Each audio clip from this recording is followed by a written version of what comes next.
Hello everyone, Radhe Radhe. आज की इस वीडियो में हम लोग डिस्कस करेंगे, चर्चा करेंगे कक्षा 10 जीव विज्ञान के अध्याय फर्स्ट जैव प्रक्रम के बारे में कि जैव प्रक्रम कहते किसे हैं, इसके अंतर्गत कौन कौन से हमको टॉपिक्स पढ़ने हैं, इनके बारे में चर्चा करेंगे। सबसे पहले हम बात करते हैं कि जैव प्रक्रम कहते किसे हैं। जैव प्रक्रम कहते किसे हैं, तो वे सभी प्रक्रम जो सम्मिलित रूप से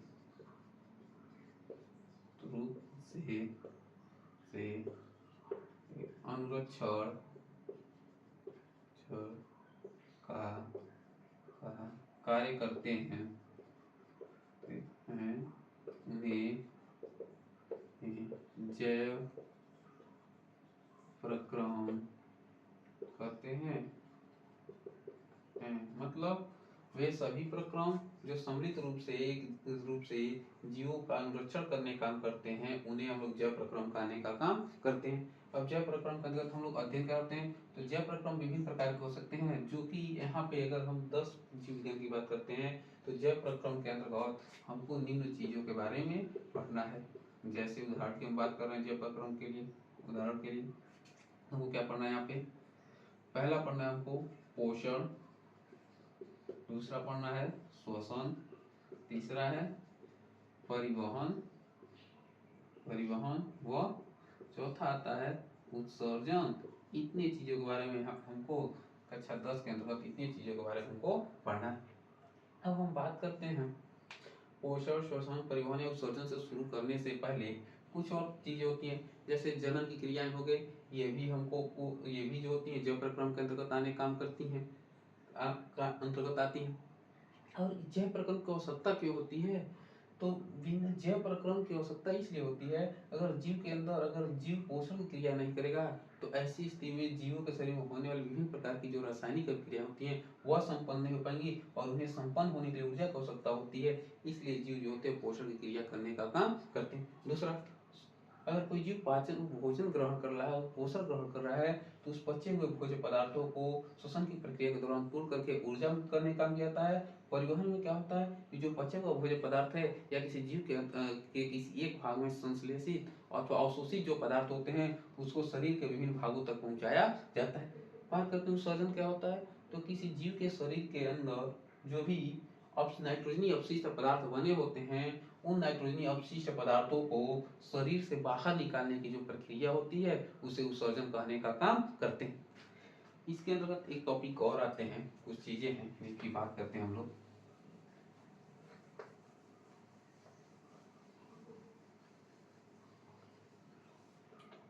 एक इसमें आता है जैव रासायनिक अभिक्रिया। जैव रासायनिक अभिक्रिया कहते किसे हैं, तो जीवों के अंदर संपन्न होने वाली रासायनिक अभिक्रिया, किसी जीव के अंदर होने वाली रासायनिक अभिक्रियाओं को हम लोग जैव रासायनिक अभिक्रियाएं या फिर उसे हम लोग जैव अभिक्रिया कहने का काम करते हैं। मतलब जीवों के शरीर में होने वाली रासायनिक अभिक्रियाओं को, जीवों के शरीर में होने वाली रासायनिक अभिक्रियाओं को जैव रासायनिक अभिक्रिया कहते हैं। मतलब एक जीव के शरीर में जो रासायनिक अभिक्रियाएं होती हैं, उन रासायनिक अभिक्रियाओं को जैव रासायनिक अभिक्रियाएं कहते हैं, जैव रासायनिक अभिक्रिया कहते हैं, या फिर उन अभिक्रियाओं को हम लोग जैव अभिक्रिया कहने का काम करते हैं। जैसे उदाहरण की बात करते हैं हम लोग, उदाहरण के अंतर्गत क्या क्या आ सकता है, श्वसन हो गया, पाचन हो गया, प्रोटीन संश्लेषण हो गया, संश्लेषण आदि जो होती हैं, ये जैव रासायनिक अभिक्रिया होती हैं। दूसरी हम बात करते हैं जैव रासायनिक अभिक्रियाओं के प्रकार की, जैव रासायनिक अभिक्रिया जो होता है, क्रिया को हम लोग दो भागों में बांटने का काम करते हैं। जैव रासायनिक अभिक्रिया को हम लोग दो भागों में बांटने का काम कर सकते हैं। पहला इसमें हम कर सकते हैं अपचय क्रिया, अपचय क्रिया, दूसरा होती है उपचय अभिक्रिया। अपचय क्रिया किसे कहते हैं? तो वे अभिक्रियाएं जिनमें जटिल कार्बनिक अणु जो होते हैं टूट करके सरल कार्बनिक अणुओं का निर्माण करने का काम करते हैं, उन अभिक्रियाओं को हम लोग अपचय क्रिया कहते हैं, अपचय क्रिया कहते हैं। इसके अंतर्गत जाते हैं अगर क्या कह सकते हैं हम, तो वे अभिक्रियाएं जिनमें जटिल कार्बनिक अणु टूटकर सरल अणुओं का निर्माण करते हैं, उन्हें अपचय अभिक्रिया कहते हैं। उदाहरण में जाते हैं, अगर हम बात करें तो उदाहरण में क्या क्या होगा, तो शोषण है, पाचन है। शोषण और पाचन में क्या होता है, अगर शोषण की बात करते हैं तो शोषण में जो ग्लूकोज होता है C6H12O6, इसको क्या किया जाता है, ऑक्सीजन की उपस्थिति में तोड़ जाता है CO2 प्लस H2O व ऊर्जा के रूप में। मतलब जो जटिल कार्बनिक पदार्थ था उसको सरल कार्बनिक पदार्थों के रूप में तोड़ दिया गया। तो इस प्रकार की रासायनिक अभिक्रियाओं को हम लोग अपचय अभिक्रिया कहने का काम करते हैं। मतलब अपचय क्रिया में क्या होता है, तो अब अपचय क्रिया किसे कहेंगे, तो वे अभिक्रियाएं जिनमें जटिल कार्बनिक अणु टूट करके सरल कार्बनिक अणु का निर्माण करते हैं, उन्हें हम लोग अपचय क्रिया कहने का काम करते हैं। पाचन और शोषण जो होते हैं अपचय क्रिया के उदाहरण होते हैं, जिनमें जटिल जो कार्बनिक पदार्थ होते हैं उनको सरल कार्बनिक पदार्थों में तोड़ने का काम किया जाता है। अब हम बात करते हैं उपचय क्रिया किसे कहते हैं, तो उपचय क्रिया किसे कहेंगे, तो वे क्रियाएं जिनमें सरल कार्बनिक अणु आपस में संयोग करके जटिल कार्बनिक अणुओं का निर्माण करते हैं, उन अभिक्रियाओं को हम लोग उपचय क्रिया कहने का काम करते हैं। लिखेंगे वे अभिक्रियाएं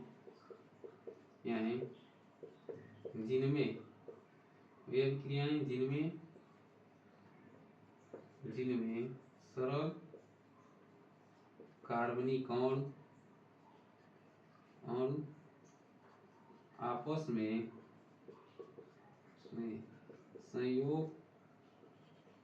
आपस में संयोग करके जटिल अणु का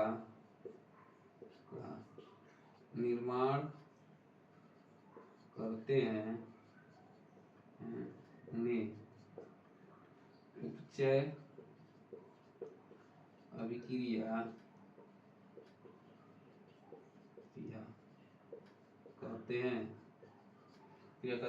उदाहरण की बात करते हैं तो इसमें क्या हो जाएगा, प्रकाश संश्लेषण,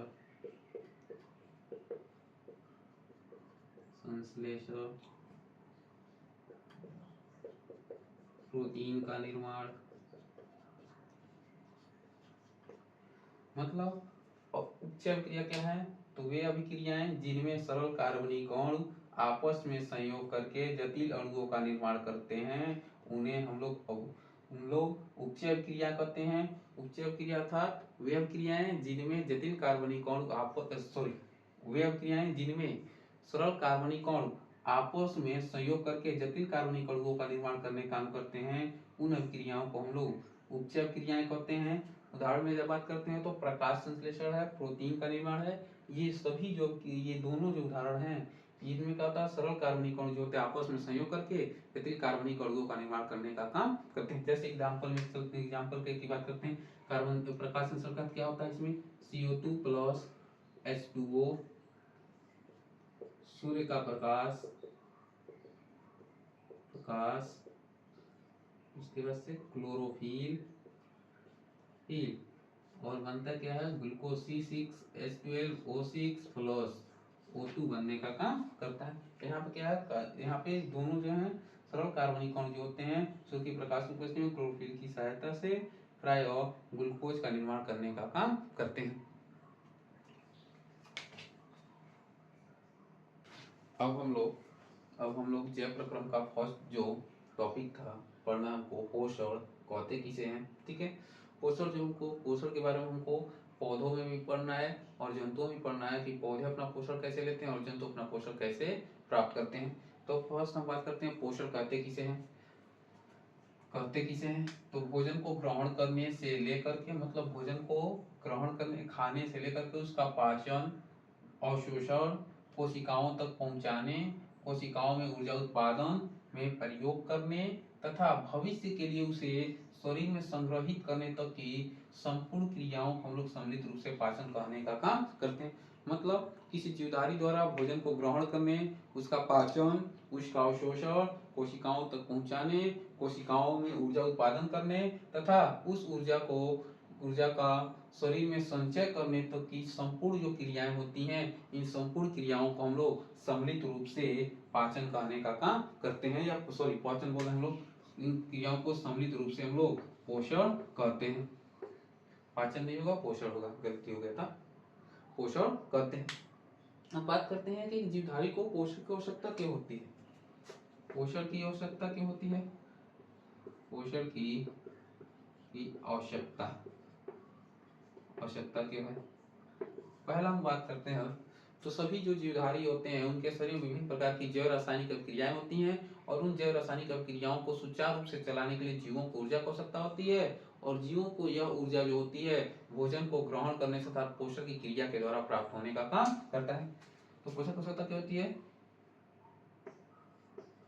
जीवों के शरीर में होने वाली जैव रासायनिक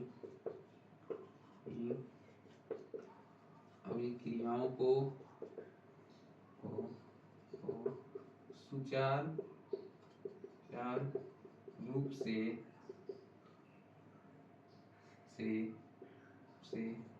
चलाने के लिए ऊर्जा की आवश्यकता होती है और यह ऊर्जा जीवों को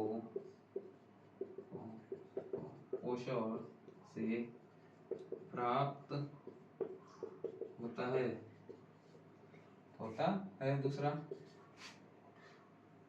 दूसरा बात करते हैं कि जो पोषक होते हैं तो नए जीव द्रव्य के निर्माण के लिए जिससे कोशिकाओं में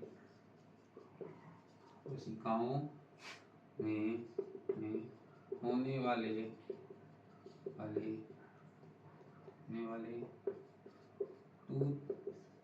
दूध का मरम्मत किया जा सके।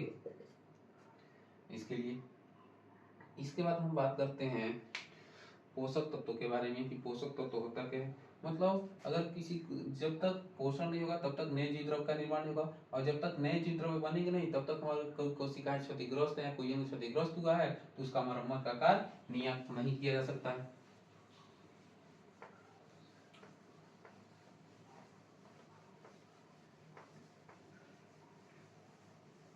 अगली टॉपिक हम बात करते हैं पोषक तत्वों के बारे में।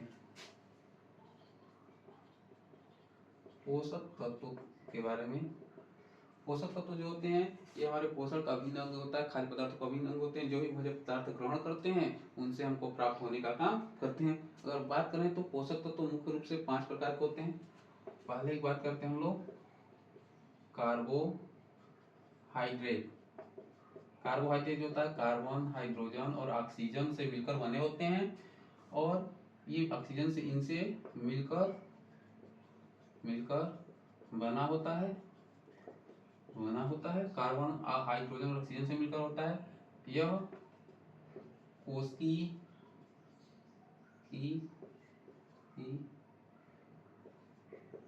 ईंधन कोशिकीय ईंधन होते हैं, अर्थात यह कोशिकाओं को ईंधन प्रदान करने का काम करते हैं मुख्य रूप से। दूसरा हम बात करते हैं वसा। वसा जो होते हैं ये भी कार्बनिक, जटिल कार्बनिक यौगिक होते हैं। ये क्या होते हैं? अतिरिक्त भोज्य पदार्थ हमारे शरीर में वसा के रूप में संचय हो जाते हैं। अतिरिक्त जो भोज्य पदार्थ होता है ये हमारे शरीर में वसा के रूप में संचय हो जाते हैं। दूसरा इसका काम क्या होता है? तो यह कार्बोहाइड्रेट की तुलना में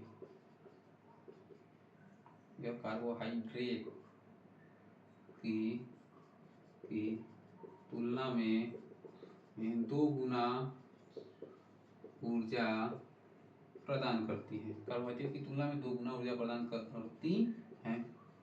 मतलब अगर 1 कटोरी जितना हम लोग कार्बोहाइड्रेट खा रहे हैं उससे जितना ऊर्जा मिलती है ना, उसकी तुलना में अगर 1 कटोरी हम लोग वसा युक्त कोई पदार्थ खा रहे हैं तो कार्बोहाइड्रेट की तुलना में हमको दुगुना ऊर्जा हमको प्राप्त होती है। तीसरा हम लोग बात करते हैं प्रोटीन की। तो प्रोटीन जो होता है कार्बन, हाइड्रोजन, ऑक्सीजन, नाइट्रोजन से मिलकर बने होता है। इनसे यह मिलकर बना होता है। इसकी इकाई को अमीनो अम्ल कहते हैं। अर्थात प्रोटीन की जो इकाई होती है वो अमीनो अम्ल होती है। यह शरीर की संरचना तथा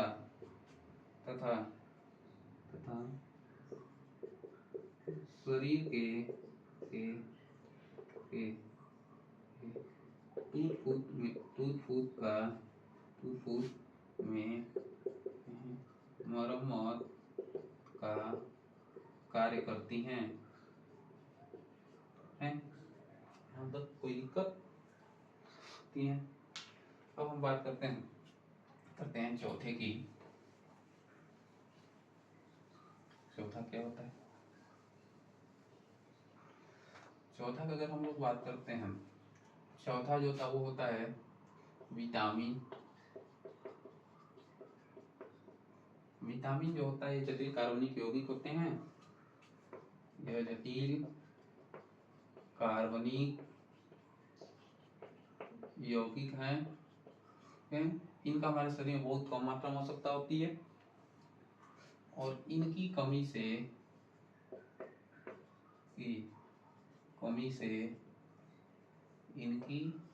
से अपूर्णता रोग होता है। उदाहरण में चलते हैं हम लोग। Vitamin A, B, C, D, E व के। विटामिन की बात करें तो विटामिन 2 प्रकार के होते हैं। जल में घुलनशील, दूसरा होता है वसा में घुलनशील। अब जल में घुलनशील किसे कहते हैं? तो वे विटामिन जिनको जल में कह सकते हैं कि वे विटामिन जो जल में विलय होते हैं, ऐसे विटामिन को जल में घुलनशील विटामिन कहते हैं। और इसके अंतर्गत विटामिन बी व सी आते हैं। ठीक है। वसा में विलय विटामिन किसे कहेंगे? तो वे विटामिन जो वसा में विलय होते हैं, वसा में घुल जाने काम करते हैं, ऐसे विटामिन को हम लोग वसा में घुलनशील विटामिन कहते हैं। और इसके अंतर्गत ए, डी, ई व के आने का काम करते हैं। पांचवें अगर बात करते हैं पोषक तत्वों की, तो इसके अंतर्गत पांचवा की अगर बात करते हैं पांचवा पोषक तत्व की। तो इसके अंतर्गत हम लोग यहाँ पे पढ़ने का काम करते हैं जल तथा खनिज तत्व के बारे में। जल तथा खनिज तत्व के बारे में, जल जो होता है, जल सभी जीवों के जीव द्रव्य का मुख्य भाग होता है। यह एक सार्वत्रिक विलायक के रूप में जीवों में पाया जाता है। खनिज तत्व की हम बात करते हैं। खनिज तत्व जीवों के शरीर के विभिन्न भागों के निर्माण में अपना योगदान देती हैं, जैसे कैल्शियम, फास्फोरस। ठीक है, ये दोनों जो होती हैं हड्डी के निर्माण में, आदि के निर्माण में योगदान देने का काम करती हैं। आज के वीडियो में बस इतना ही, बाकी हम लोग नेक्स्ट वीडियो में पढ़ेंगे।